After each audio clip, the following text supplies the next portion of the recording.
ఆధ్యాత్మిక బంధువులకు నమస్సులు. ప్రతి ఆది మరియు బుధవారం మనం మననం చేసుకునే శ్రీమద్ భగవద్గీత సందేశం జ్ఞాన విజ్ఞాన యోగం నుండి 21, 22, 23 శ్లోకాల యొక్క భావాన్ని ఈరోజు తెలుసుకుందాం. 21వ శ్లోకంలో ఏదైనా ఒక రూపాన్నే భక్తుడు ప్రసాదించాలని తలచినప్పుడు శ్రద్ధయా అర్చితం ఇచ్చతి, శ్రద్ధతో పూజిస్తున్నప్పుడు ఆ పూజ నుండి అతనికి ఫలం చేకూరేలా చేస్తాను. ఆ కోరికతోనే ముందుకు వెళ్ళినప్పుడు సత్యం బోధపడుతుంది.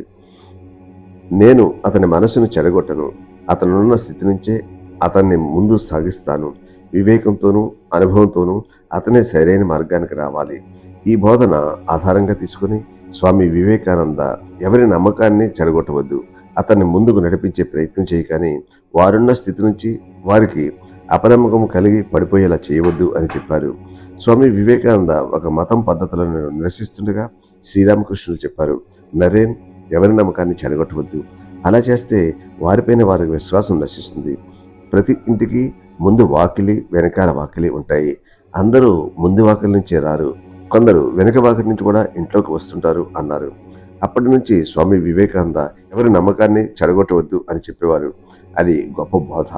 22వ శ్లోకంలో సహతయా శ్రద్ధయా యుక్త, అతని యందున్న శ్రద్ధను పెంచి ఆ విధంగా ఒక ప్రత్యేక రూపం పైన ఆరాధనతో తనకు ఏమి కావాలనుకుంటున్నాడో అదే లభ్యం అవుతుంది.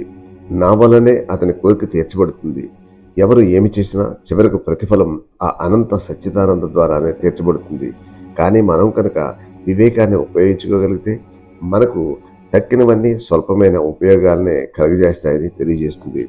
23వ శ్లోకం అస్తవత్ అంతవత్తు ఫలం తేషాం, వాటి వల్ల స్వల్పకాలం నిలబడే ఫలాన్నే పొందుతారు. తద్భవతి అల్పమేధసాం, వారి ఆధ్యాత్మిక అవగాహన చాలా స్వల్పమైనదిగా ఉంటుంది. వారు ఈ మాయను ఛేదించలేరు. దేవాన్ దేవయజ, దేవతలను పూజించేవారు దేవతలనే చేరుకుంటారు. నా భక్తులు నన్నే చేరుకుంటారు. అందరూ అనంతతత్వాన్ని గ్రహించలేరు. అవతార పురుషుల్ని కేవలం వారు నమ్మి పూజిస్తారు అంతే. రాముడు, కృష్ణుడు, బుద్ధుడు ఈ విధంగా వారు ఇష్టపడుతుంటారు. తర్వాత శ్లోకం యొక్క భావాన్ని వచ్చే వీడియోలో మనం తెలుసుకుందాం.